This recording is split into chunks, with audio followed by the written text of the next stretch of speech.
Hello friends, welcome back into my kitchen on the Southern Homestead. Today I'm going to be making up a batch of my whipped tallow. It can be used everywhere on the body, including the face. You only need 2 ingredients. You can use more, and I'll explain that a little later.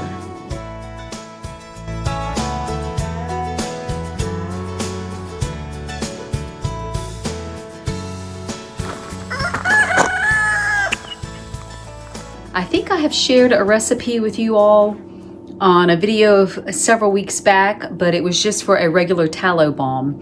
And this is actually going to be a whipped tallow, so it's a lot fluffier and lighter in texture. So one of the first things you're going to need is tallow.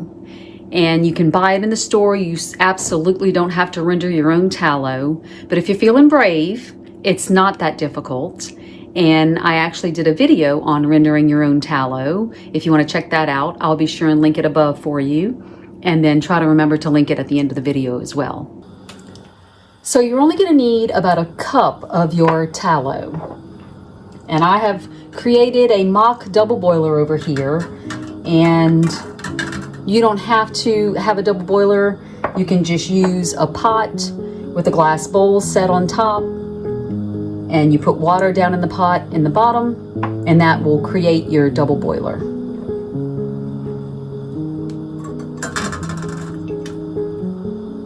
And to the cup of tallow, you're just going to add a 1/4 cup of any oil you want. It could be olive oil, it could be avocado oil, it could be almond oil, it could be jojoba oil. So whatever you have on hand will work.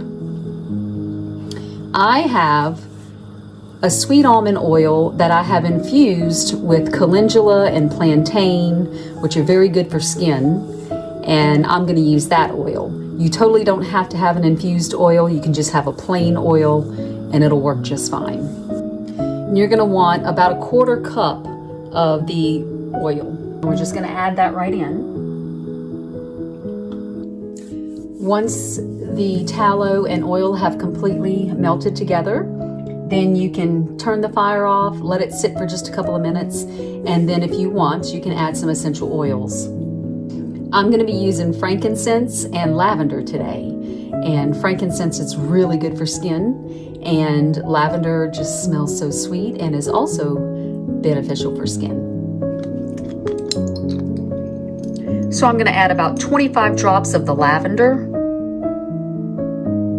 And then we're going to add about 20 drops of the frankincense. We're going to call that 20. I'm just going to stir it in. And then at this point, you could call it done. Pour it into your jars and let it solidify. And you would have a nice tallow balm or lotion. But we're not going to stop there. We're going to put it into the freezer for about 10 minutes. And then we're going to pull it out and we're going to mix it up until it's a nice whipped tallow. So my tallow has come out of the freezer, and I actually had to leave it in there for about 15 minutes. And it is mostly set.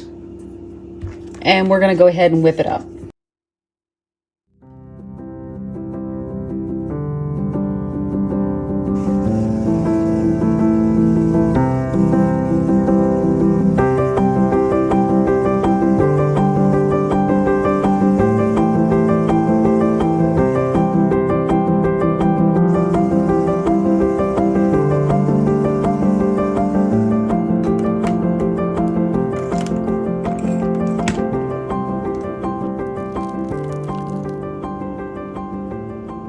And that's what it looks like. And we're just going to place it in our jars, and then it'll be ready to use.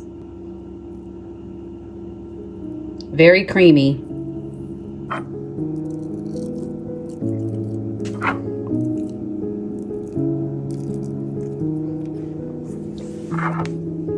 And that's it. I like this so much, I think I have a jar of it in every room in the house. It's easy to make, it's not expensive, it's good for your skin, it's natural, there are no parabens, no artificial preservatives, no artificial stabilizers, no artificial colors, no artificial fragrances. It's a keeper. Now, as a special treat for tonight after supper, I'm gonna make a batch of homemade brownies. If you've been following our channel, you know that we do not do processed foods. But that doesn't mean we don't get to enjoy treats. We just make them homemade. This batch of homemade brownies comes together quickly and it's delicious. So the first thing we're gonna need for our brownies is 1 1/4 cup of granulated sugar. And I use a raw organic cane sugar.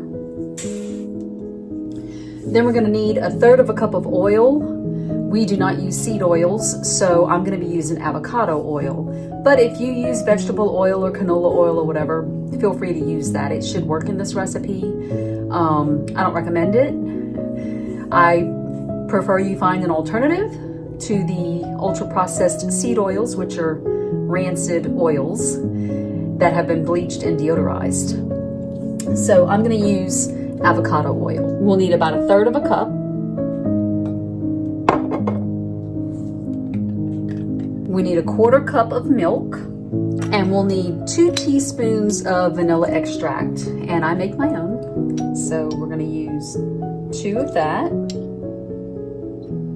If you haven't tried making your own vanilla extract, you should. It's way better than store-bought and much more economical. We're just gonna mix that together until it's combined. And I have a stand mixer that I use for my bread making. I don't feel like lugging that out. It's very heavy. It's the professional KitchenAid mixer, and it's 30 years old, very heavy. I just don't feel like taking it out for a batch of brownies. So I'm gonna use my attachment that came on my immersion blender and mix that up. The next thing we need for our recipe is gonna be 1 large egg. And I have a fresh yard egg.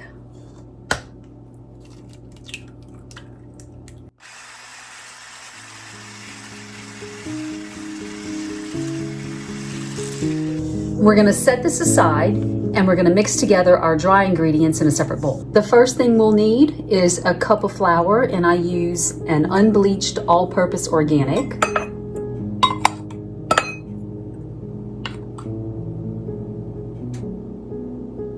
We need 1/2 cup of unsweetened cacao.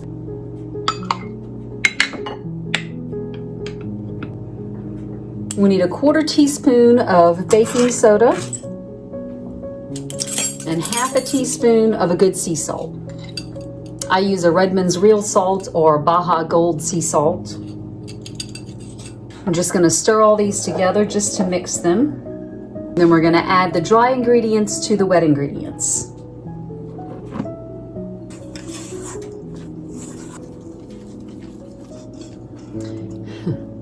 And that's what it looks like right there. And we're gonna add some chocolate chips. We buy the Enjoy Life chocolate chips because they literally do not have all those hard to pronounce chemicals and artificial anything.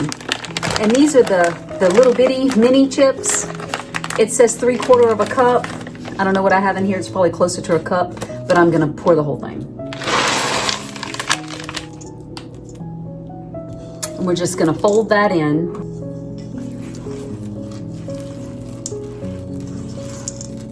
We're gonna pour this into a baking dish. And I have greased this with butter. That seems to work on my glass baking dishes and keeps it from sticking.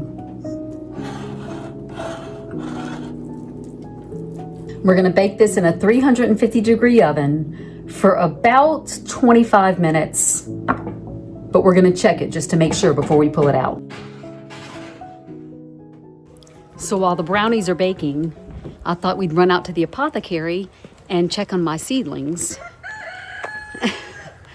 See how they're coming along, and it is about to rain.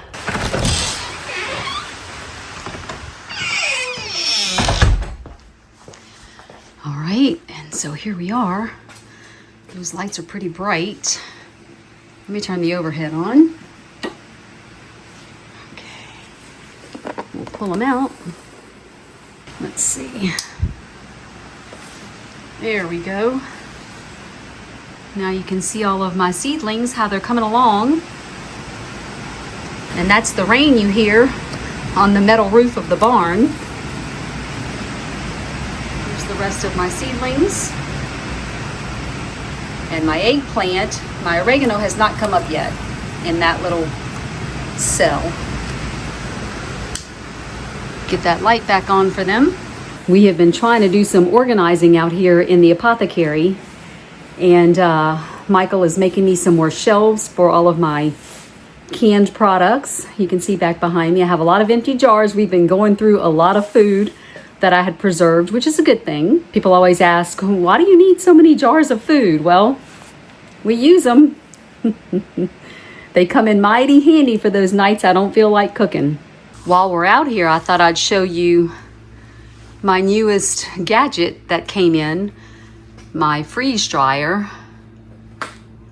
It is a Harvest Right made in America, and it is the medium. It is the newer version, so there are 5 trays instead of 4. And I haven't quite got it all set up yet. There'll be more on that to come later in future videos. So the brownies are ready to come out of the oven. There's my timer. And I'm gonna test the middle to make sure they're done. This is a cake tester that I've had for about 30 years now. But you could use a knife, toothpick. Okay. They seem to be done. I'm just gonna let those cool for a bit before I cut into them. So the brownies have cooled, and I'm gonna go after one of the very coveted end pieces right here. And now for a taste test.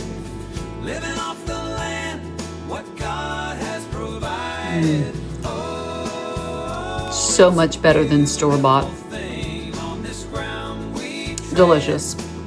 Make some brownies today. Thanks for joining us on the homestead, friends.